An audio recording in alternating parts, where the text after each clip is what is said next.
tonight and to hear from our keynote address.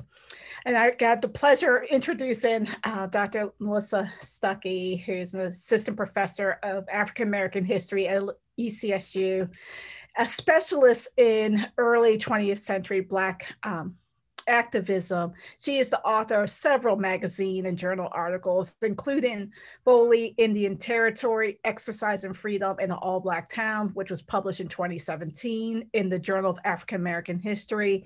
And I strongly recommend that you check it out. It's a really good piece. And I know I have taught it before in my classes, and I hope you also will read it. She is currently completing her first book manuscript, kind of expanded her work on these all-Black community of Boley, entitled All Men Up, Seeking Freedom in the All-Black Town of Boley, Oklahoma, which interrogates Black freedom struggle in Oklahoma as it took shape in the state's largest all-Black town. Committed to engaging in the public and important conversations about African American history, Stuckey has been awarded major grants from the National Endowment for the Humanities, the Institute for Museum and Library Services, and the National Park Service to rehabilitate a historic Rosenwald school building on ECSU's campus and support the exploration of ways to preserve Northeastern North Carolina's Rosenwald School of History. Stuckey is also a contributing historian on the NEH-funded Free and Equal Project in Beaufort, South Carolina, which will interpret the story of Reconstruction for a national and international audience, and is the senior historical consultant to the Coltrane Group, a nonprofit organization in Oklahoma committed to helping these towns survive in the 21st century. She earned her bachelor's degree from Princeton University and her PhD from Yale University. Please welcome to this virtual stage, Dr. Melissa Stuckey. Good evening, everyone. First of all, thank you all so very much, the committee, for inviting me to speak before the North Carolina Association of Historians. I'm honored, and it's really a delight to finally be connecting with you all. I was initially scheduled to do a presentation with Dr. Reed a few years ago, but was unexpectedly ill, and Dr. Reed had to kind of soldier on without me. But it's a great opportunity to revisit this particular subject that he spoke about then, because we've had so many changes from 2019 through 2021 in our project. And it'll be exciting to give those listening an opportunity to hear what we are up to at ECSU. So let's get started. I'm subtitling this talk, Institution Building in Northeastern North Carolina, the Northeastern North Carolina African American Research and Cultural Heritage Institute. Located in the northeastern corner of North Carolina, Elizabeth City State University, a comprehensive public and historically Black university, began its existence in 1891 as Elizabeth City State Colored Normal School. Over its 130-year history, ECSU has grown from an African American normal school to a state teachers college to now a constituent member of the University of North Carolina system. Throughout its history, ECSU has remained steadfast in its mission to provide accessible educational opportunities and promote economic, social, and environmental progress for communities in the 21 county region it serves and beyond.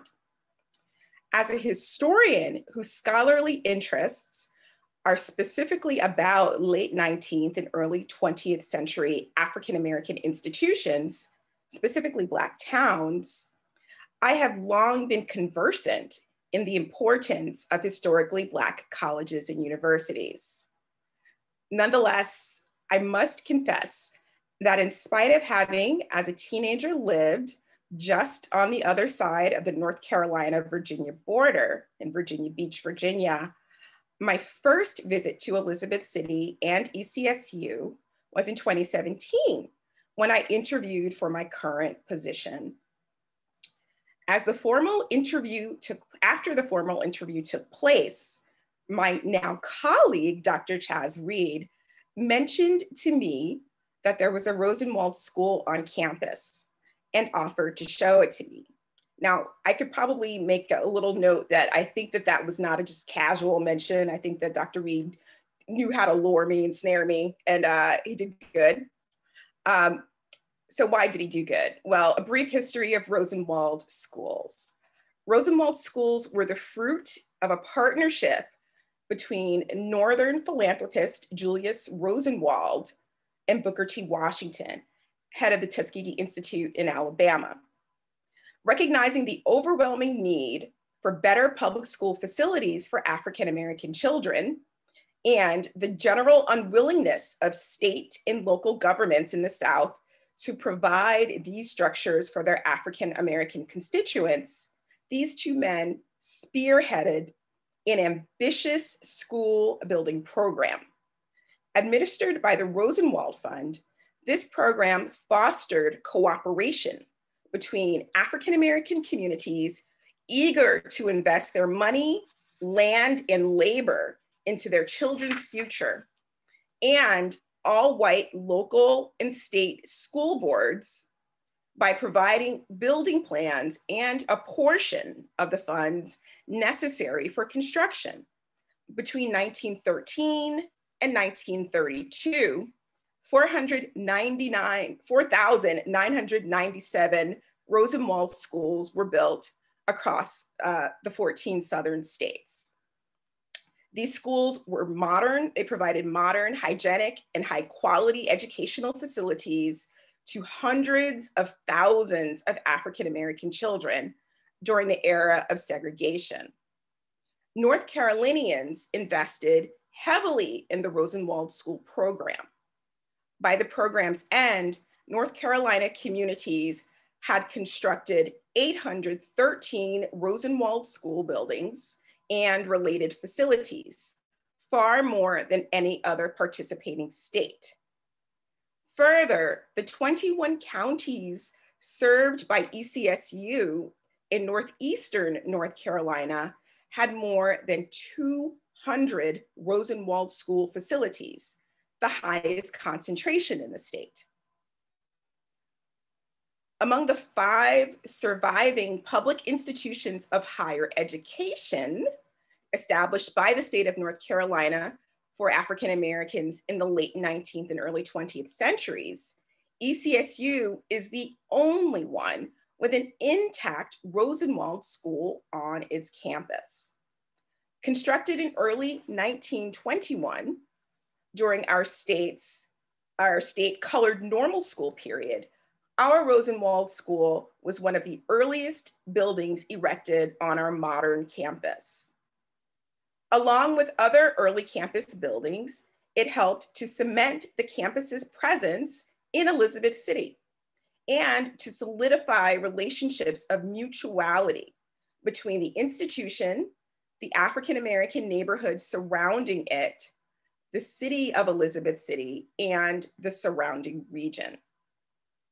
The impact of ECSU's Rosenwald School reverberated well beyond campus boundaries. Elizabeth City State Colored Normal School student teachers trained for their future careers by teaching local students in the facility, which was interchangeably referred to as, quote, the practice school, or, quote, the training school, or, quote, the model school. As normal school graduates, hundreds, if not thousands, of these young teachers went on to educate African-American pupils in Rosenwald schools throughout Northeastern North Carolina, the rest of the state, and beyond. So back in 2017, only knowing the very broad history of Rosenwald schools and nothing about the one on ECSU's campus, I was very surprised and utterly delighted to learn that it existed. Why was there a Rosenwald school on a college campus, I wondered. So we drove there immediately. as a firm believer in the importance of local history and connecting that local history to the larger historical narratives, and as a low-key antiquarian, I marveled at the humble structure before my eyes. I had questions. Chaz had few answers.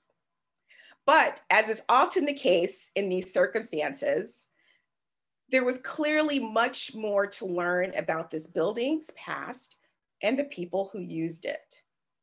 What I did not realize that day, or even when I accepted the offer to join the faculty at ECSU, was that I would almost immediately be drawn into and slowly begin to take on the mantle of responsibility, not only in learning the history of this school building, but most importantly for me, in advocating for its rehabilitation and repurpose, to create within its walls a space dedicated to the recovery, collection, preservation, and protection of African-American history in Northeastern North Carolina. There is a pressing need to preserve and interpret and share the histories of African-American quests for education and other forms of freedom in Northeastern North Carolina. This region, geographically distant from the famed Research Triangle of Central North Carolina, has its own unique and too often overlooked history. Elizabeth City State University, rather than Normal School, and the over 200 Rosenwald schools of Northeastern North Carolina are integral elements of that history. The African-American students, teachers, and communities that supported these Rosenwald schools formed the bedrock of the region. Thus, while the stories of these communities and their schools have been, thus far, the stories of these communities and their schools have been undervalued, understudied, and largely, not entirely, but largely untold outside of the region. However, since 2016, various members of ECSU's faculty and administration have been cultivating a dream to collect, preserve, protect, and interpret elements of the university's material and archival history and elements of the same in its affiliated communities through a long-term project to rehabilitate and repurpose two historic campus buildings: the aforementioned three-teacher Rosenwald School that you see on the screen, which was constructed in 1921, and the university's original principal's house, which was constructed in 1923. And I think, there we go. The dream was conceived by the late Dr. Thomas Conway, 12th Chief Executive of ECSU, who, having attended a Rosenwald school in Lewisburg, North Carolina, where his parents also taught, immediately recognized the intrinsic historical value of the Rosenwald School on our campus and foresaw what its rebirth could mean to the region. For this reason, with his blessing, a group convened to develop a concept for two buildings, which I will elaborate upon shortly. In 2018, this group began applying for grant funding to support the concept, and to date have been awarded major grants from federal agencies, including the National Park Service and the Institute for Museum and Library Services, in support of this dream. We are thankful to our current university chancellor, Dr. Carrie Dixon, and the senior members of her administration for their continued support in this endeavor. ECSU continues to be a leader in shaping the future of Northeastern North Carolina, and with the birth, or the coming birth of this center, also continues to be a steward of its cultural heritage, meaning, of course, its past. Using our current funds and anticipated future awards over coming years, we hope to create within our Rosenwald School and Principal's House a facility that we are currently referring to as the Northeastern North Carolina African American Research and Cultural Heritage Institute. Within this unique and much needed regional institution, we intend to do several things. One, preserve and display artifacts representative of the university's heritage as a teacher training institution. Two, identify, acquire, preserve, display additional related artifacts located now within our constituent communities, specifically our Rosenwald School alumni communities. I often, giving talks about the Rosenwald School and the proposed project, discuss the fact that so much of the history of Northeastern North Carolina right now resides in shoeboxes, under beds, in photo albums, in closets, and even underground. So much of the project that we are endeavoring upon will be excavation, metaphorically and sometimes literally. It's an archiving project. It's a project to collect and create an archive of Northeastern North Carolina African American history, so it's available for future study. Three, digitize select archival materials to expand their accessibility. Four, collect oral histories from all of our affiliated communities. And finally, five, we want to create a gathering place for the exploration and interpretation of the interrelated histories of the university, our Rosenwald School, our local community, and the communities within which our graduates served as teachers, many of them at Rosenwald schools in the region and across the state. In doing this work, we will create a focal point for African American culture and history in Northeastern North Carolina, and contribute to making or creating a much needed dense archive for that currently scattered history.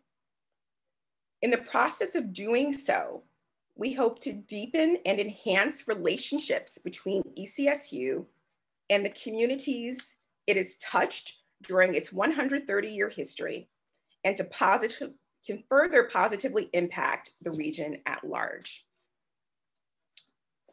With the grants awarded, we are just beginning the formal planning stages for our institute. Certainly COVID has slowed us down a little bit, but we are excited to be ramping up right now. Using our IMLS and a portion of our NPS grant, this spring and summer, we will work with an architecture and design firm to create a comprehensive interpretive plan. This plan will allow us to design a space that will serve as a repository for artifacts and house interpretive exhibits, including a replica Rosenwald School classroom. We also intend for there to be research space and oral and digital history laboratories, all geared towards supporting the Institute's mission. Ultimately, the Institute will welcome a broad and diverse public onto campus to learn about and contribute to the documentation and preservation of the history of African American education and African American history writ large in the region. It will host speakers, conferences, and community events. Planned events could include hosting traveling exhibits like the National Trust's Rosenwald School exhibit, showing films like the recent Rosenwald School films that are have been produced, and also hosting community events like history harvests, where the public is invited to bring their personal collections of materials related to Rosenwald schools, to ECSU, or other bits of their lives. and I have them identified, preserved, and digitized. And as part of a community covenant, our intention with this is to be able to send folks home who are not ready to donate their personal materials with archival preservation folders or boxes, whatever it is that we can do to help their documents stay safe in the future, for the future. These activities will draw local residents, public school children on field trips, history and African American heritage enthusiasts, local and far-flung alumni, and thousands of people with connections to the university through its long reach as a teaching institution. The digitized archives created in the labs will spread knowledge of its holdings across the state and beyond. The combined existence of the public gathering spaces and the research spaces will encourage both researchers and the general public to learn about the histories of ECSU, Rosenwald schools, and the region in both a virtual and physical space. The Institute will also contribute to the university's mission.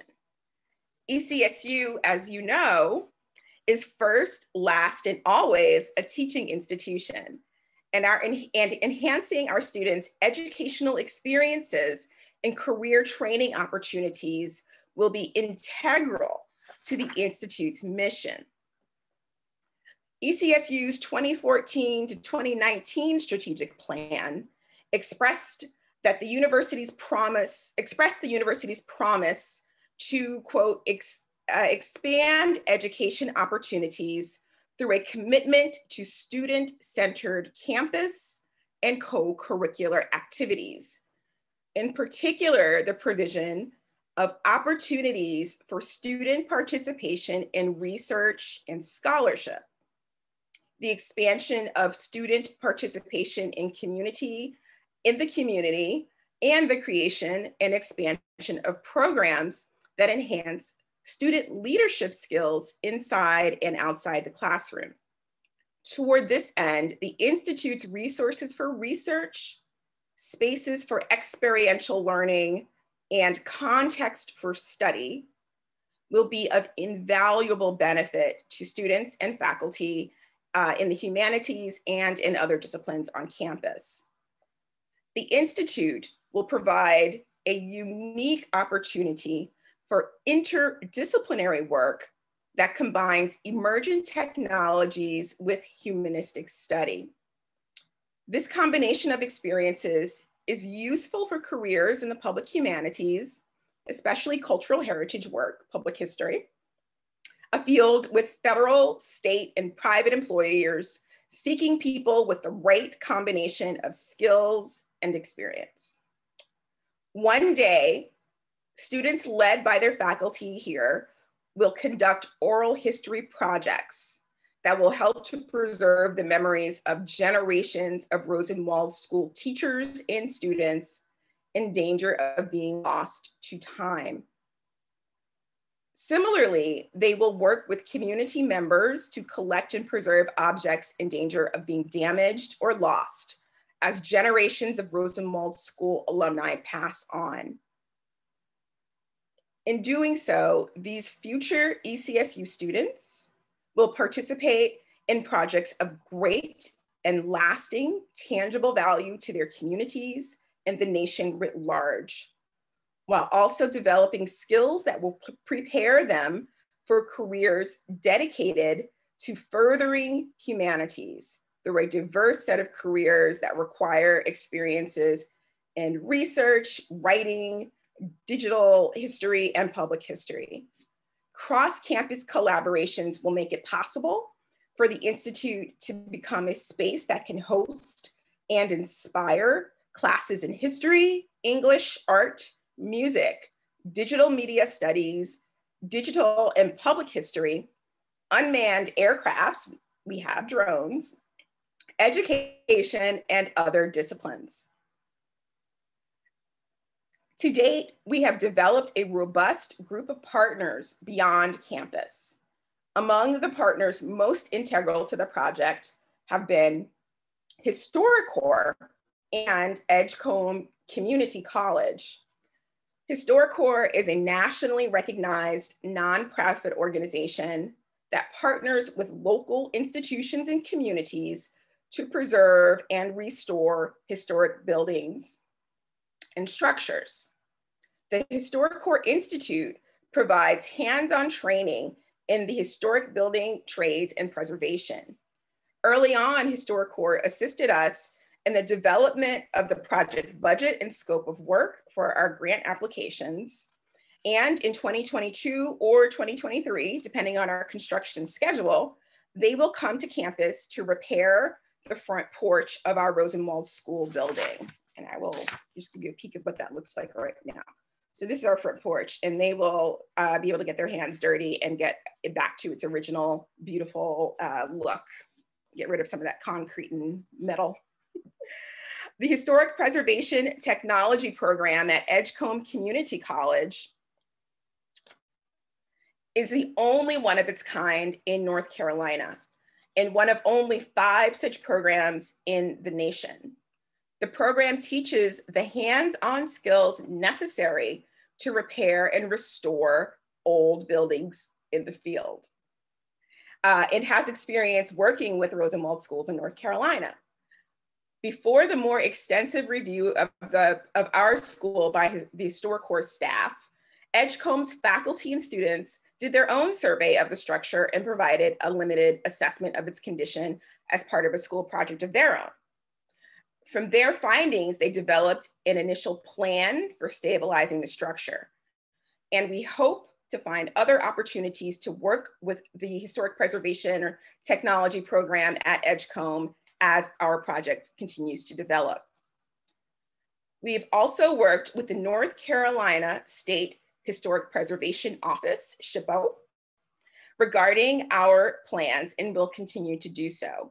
North Carolina's SHPO has expressed a particular interest in the preservation of Rosenwald schools, writing that because they are tremendously important, yet quickly disappearing from the landscape, which is the case.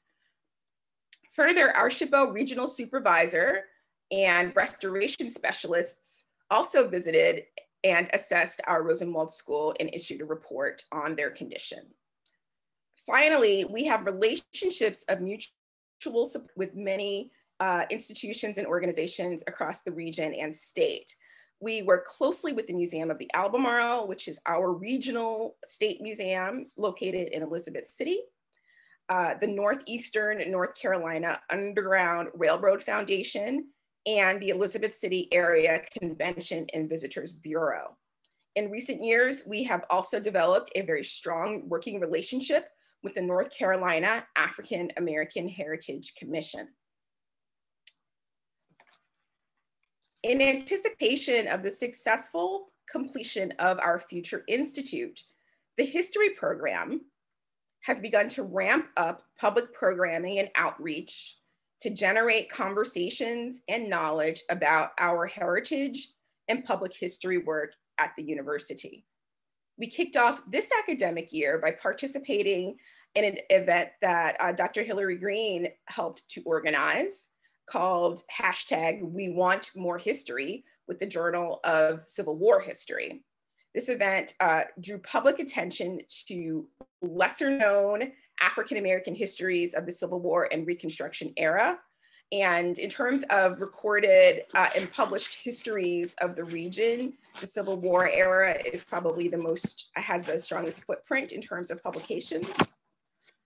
This semester, we hosted an African-American cemetery preservation mini conference, which was co-organized with the North Carolina African-American Heritage Commission. And of course, today, Dr. Reed has helped to lead the North Carolina Association of Historians to ECSU for your annual conference. Tomorrow, we never stop working here. Tomorrow, we will take a handful of history students, history majors and other ECSU students to our local African-American cemetery to survey its condition and to do some headstone cleaning. Faculty are also always working on other kinds of projects. So right now we've got 2 separate historical marker applications done by faculty. One is for the National Votes for Women Trail, and it's one that I've been working on with a local group. And that is to commemorate an early ECSU graduate who was active in organizing Black women voters after the passage of the 19th Amendment in 1920.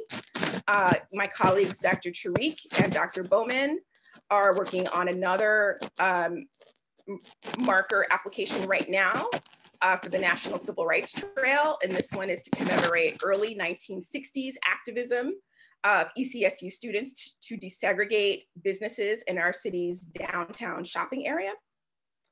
In addition, ECSU history faculty regularly give public talks about local and regional African-American history at museums and libraries and before clubs and other organizations. We write newspaper columns and generally make ourselves available to our community in response to a wide variety of requests for support and expertise. In coming months, there will be more specific Rosenwald School related outreach to constituent communities on campus, for example, our senior administrators and our students, and also constituent communities off campus. Very recently, I've started to be connected with Rosenwald School alumni organizations who are learning about the work that we've been doing and who want to connect. And they are really, in a lot of ways, leading the way for telling us what this research center should be. And that is the point of this next set of meetings. So we'll be doing that to seek input for the current planning stage of the Northeastern North Carolina African American Research and Cultural Heritage Institute. The plans completed will result in our comprehensive interpretive plan that will allow us to solidify the ideas I've discussed today, and very importantly, to successfully apply for future funding to complete the project. We estimate this to be about a $1.5 million project and probably have to raise another $1 million or so, probably a little bit more than another $1 million or so to complete it, just because all of the funds don't go directly into the construction. So with all the other affiliated costs that go with it, we've got to raise a bit more than what it costs to do the rehabilitation work.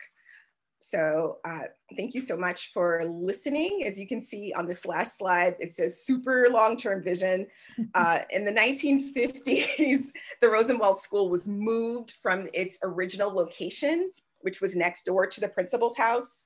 And one day, I don't know if this is possible, but one day we are, truly hoping that we can have those two reunited in tandem as they once were. Thank you so much.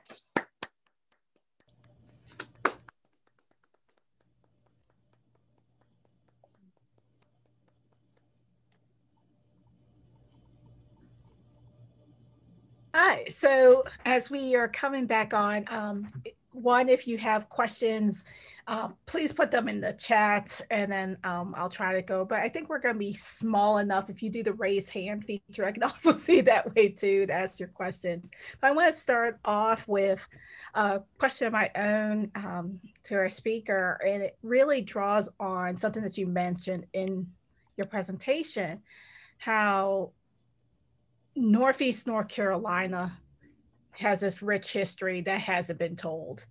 And we have a lot of them still hidden in basements and shoeboxes and the like. What do you think this project will do with establishing concrete community-based partnerships so we can bring this history to the fore, but empower and bring attention to this history for most people think is forgotten or lost, but it's just hidden in plain sight. So what is the law? How can this work to help educate people more broadly of the region and bring attention, and deservingly so, to Northeast North Carolina and its role in history? Hey, Rutherford. So thank you for this question, Hillary. I believe that frequently the pieces of puzzles are standing in front of us, or standing around, but have to be put together. So my response is really, it's about work, and it's about continued work and effort. This project is, my goodness, 5 years old and has sustained, lots of different changes that have taken place on campus, have taken place nationally, thinking about the current health crisis that we're in. And, even as I was speaking, I was thinking about how that impacts public history projects of this nature nationally. The project that the group that I'm working with in Oklahoma, for example, the Coltrane group, we lost our leader to COVID, right? So we have to sustain that in some way, figure out how we move forward without the person whose dream it was, and how do we carry that dream forward. And to me, that actually speaks to the urgency of the commitment and hard work. And often in these kinds of situations, it takes just a few people to sustain that early on. And I think that the long-term answer is that you somehow become institutionalized, right? It's one thing to be an institute, but it's definitely a different thing to be institutionalized. And that is a challenge, I think, with many organizations related to African American history, because institutionalization really does mean money, right? It means endowments. It means long-term futures investments. And so we're creating something from the ground, and it will go on our energy, but we are finite. And in order for the work to be longer than us, we do face that. I think that's the biggest job, is really because people will come, people call all the time, people want to talk, they want to have their stories recorded, they want to have their memories preserved. That's been the real blessing. There's plenty of work, but it's really about resources and that thing about institutionalization. And we do have a bigger challenge than, a university with deeper pockets, a university that has a different kind of history, that resulted in deeper pockets, right? So we have a different kind of challenge, and it's one that grant money alone will get us so far, but we do need to excite the interest of folks who believe that this is worthy of investment. And because my cat is going off there, that's Rutherford, if you want to hear it. We have two questions. The first is, like, with all the work, especially the digitization and the time you mentioned, how can we as individuals possibly support this beyond grant money? Is there partnerships and friends? And sorry, he's going off there. So how can we help financially? And then I have another question of time. So I think that the kinds of collaborations that we have been doing already, that are grassroots collaborations, really do matter. And that's, sometimes the help is about what the capacity is at the particular moment. And we've been working at max capacity in those kinds of efforts. I think that as the institution grows, being able to talk about it to different audiences, like I'm doing right now, absolutely continues to matter. And also, you may have ideas or contacts, so we start to get to the point where we're ready to establish, for example, an advisory board, right? So we're getting a brain trust of people who have a wide variety of experiences, interests, and ideas to help us to plan a vision for future. So there are different kinds of levels of support that, we, and whoever that we is when it's time, will be reaching out to for help, for lots and lots of help in different capacities. It could be asking you to come out and speak, asking you to lead a summer program, a weekend. I don't know how folks, for example, get those NAH summer. That'd be amazing to do one right here. So things like that, you know, contacts and just, I think a lot of opening of gates and doors is really how projects like this begin to get their foothold. Right. And then we have, let me see, I'll do one question in the chat, then I'll see Robert Anthony next, and I'll go to the next question by Dorothea here. One of the questions in the grant is talking about ECSU's history as a teaching institution. And how do we integrate this history into the current training of history of education? How do we get this for our training of our social science, history, social science instructors, and making those changes that's not just at ECSU, but part of the broader curriculum of the region and in the states?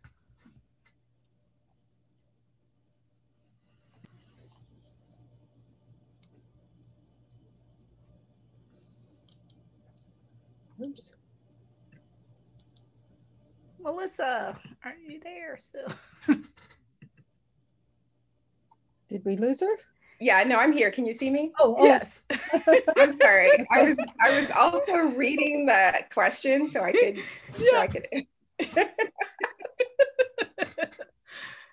I mean, I forgot that when you put yourself on mute, you disappear as well, I think. Yeah.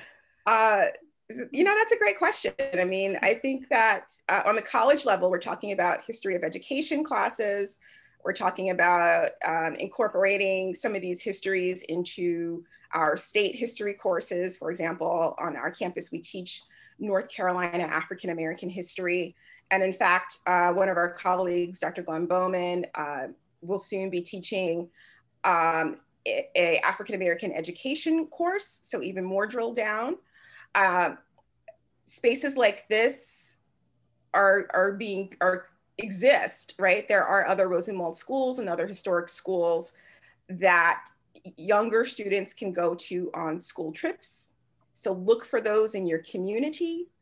Ours will have the same opportunities when it is rehabilitated and has a replica of the classroom. You know, these are relatively small buildings. We don't want to take up the entire space with a classroom, but we do want there to be some feeling of what it would be like to go to school in an early 20th century schoolhouse of this nature. And because we do have grandparents and great grandparents all over the region who attended Rosenwald schools or very similar schools, we would love, you know, my vision is the grandparent or great grandparent and a child going together to visit one of these, you know, to visit our school and being able to kind of connect over, wow, this is where you went to school, this is what it looked like, but also for it to have technology that allows them to immerse themselves even more than that small space. So envisioning some sort of tablet or something that was attached to the school desk so that they could explore digitally together as well what it would have been like to go to a school. So I would say on the, you know, on the K through 12 level, and even on the college level, to expand your horizons in terms of how you interact with your local community. You know, there were so many Rosenwald schools in North Carolina. It's not hard to find the history of your own. And in fact, Fisk University maintains an archive of all the Rosenwald schools in the nation, or just about all of them.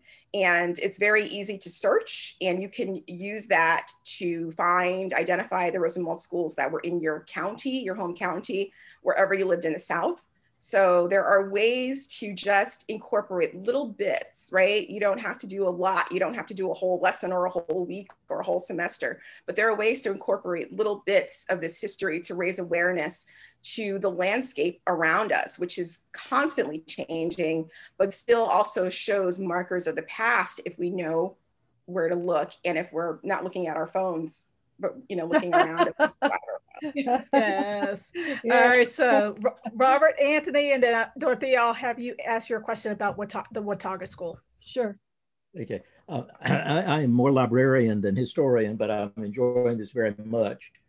You probably are aware that there's an effort to restore a Rosenwald school in Hamilton in Martin County as part of the Roanoke Partners initiative. They're going to do a lot with the Underground Railroad there. They're focusing on the Roanoke River, but if you're not, you might want to just try to connect with the folks there. In a couple of years, you're going to have the Rosenwald School at Elizabeth City State and all that history done. So I'd encourage you at the center to look maybe 30 years earlier at the normal school, American normal school movement in Northeastern North Carolina. There were schools in Plymouth and Winton that not much remains in terms of records. We've digitized a few catalogs, but if I'm remembering right, you made reference to a film on Rosenwald schools. I'm wondering if that's the one that Dudley Floyd Flood was involved with, that may have been over in, I think it was in Hertford County. He was like an assistant superintendent of state public instruction. And the woman who worked with him is Carolyn Stevenson. She's a filmographer. She's very well connected, and you might want to try to connect with her and see if she can offer some assistance in getting some filming and publicity done. I tend to talk too much, but I'm going to try to sum up with this. There are resources that are available that you might want to consult if you've not already. Digitized newspapers. More and more newspapers are being available digitally. Through my library and our department, we have digitized several million pages of North Carolina newspapers, including papers from Elizabeth City. There are very good. There are complications in getting to them because the granting agencies require separate portals, so there's not one place to go. But Chronicling America is a free access. It's Library of Congress, and we've got like 400,000 North Carolina pages on it, primarily up to 1923, a few later. I'm working on a grant now where we will take, I think it's about 4 million North Carolina pages, all the papers that we have on microfilm through 1923, which we want to make freely accessible. Right now, if you were to go into your public library or the library at Elizabeth City State, they can get access on site through something called through NC Live. A lot of people don't know it, but you can go there and get access to those pages and do keyword searching and find out a lot. And I will say, there was a question about plans for schools. Tom Hanchett did an article a number of years ago on the Rosenwald schools in North Carolina, listed the number by each county. It was in the North Carolina Historical Review. I think he had some diagrams, some blueprints, and the size of the school and the plan varied according to the size of the school. Now I'm gonna mute myself and listen to others, but thanks for letting me speak. Thank you so much, Robert. I really loved hearing all of the resources that you shared with everyone, because you're right, they're invaluable. I'm a digital primary source hound. I love the archive and I love the digitized archive. I also love the microfilm archive for different reasons, but we're archive hounds. We love it. So one thing that I wanted to note, if you have time, put this on your calendar on April, I hope it's April 7, and I hope Chaz can check for me to make sure that that's right. April 7 at 3 p.m. It's either April 6 or 7. We are hosting Dr. Aisha Johnson from North Carolina Central, who is in their library program and wrote a book about Rosenwald libraries. So that might be of interest to folks here as well. Okay. Dorothea, would you like to ask your question? Yes.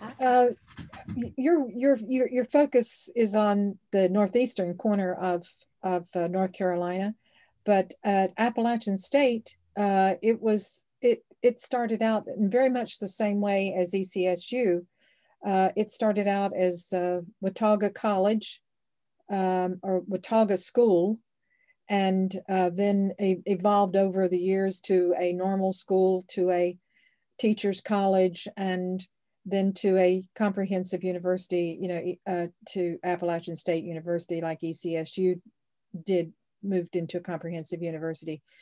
And I don't know if there was a Rosenwald school in the northwest corner of North Carolina, to help all those Appalachian poor communities. But the house that you showed, that was the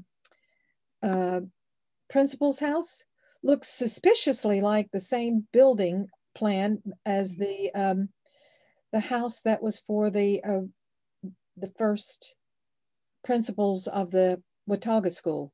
Mm-hmm. And it was only moved off campus because they wanted the space. We don't have a whole lot of space around there to build up, and the state kept pushing to increase enrollments, and so they ended up moving the house to another place. It was a big controversy that building should not have been moved, but it was eventually moved to a site. It's now just called the Appalachian House, and it's somewhere in between Boone and Blowing Rock on 321. But I didn't know. Oh, thank you for putting that map back up there. And it looks like there was something. I know exactly where Boone is on that map, and there's certainly some places up there that look like they probably had a Rosenwald. Yeah, so I don't remember the title of the book, but I do believe there is a book about a Western North Carolina Rosenwald school. Maybe Robert can help us get that title. But so our principal's house, and presumably yours as well, I bet that they did have the same floor plan. Yeah. They were not part of the Rosenwald School program. So they were state funded buildings. And that makes it even more possible that they were the same blueprint. Yeah. Okay. All right, I'm looking in the chat. Are there any more questions for our lovely speaker in this work? Okay, I have one last one because you're doing the cemetery work, and which I think too is a part of the story because of those USCT soldiers and a lot of our ECSU's early founders, but also those educators. How might this institute also embrace some of the other histories? Will there be a trail and that connects Oak Grove with ECSU in the center? And that mutes. Yes. So the short answer is yes. I strongly believe, and it's all about setting your intention and then creating the narrative, right? That all of the work that we as a program and as a university are doing that's related to African American heritage in this region has a home in this institute. So, to be very clear, this institute it's an idea that has a little bit of money right now. It doesn't have a formal piece of paper. So we create the work that makes it undeniable, right? That makes it inevitable.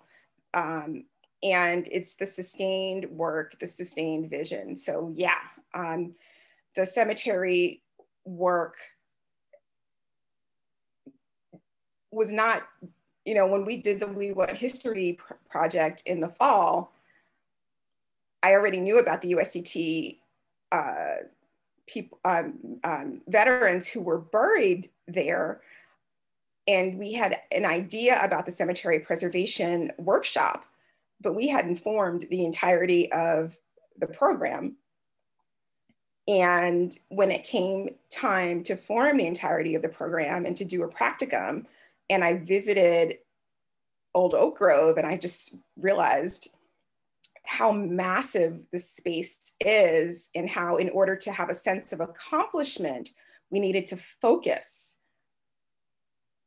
It became very obvious that if we focused on the USCT headstones, we would be doing a few things. One is continuing work on more history, and also coming away with a sense of accomplishment, that we did something. We tended to the headstone of our university's founder, Hugh Cale, and we tended to the headstones of these guardians of freedom from this community.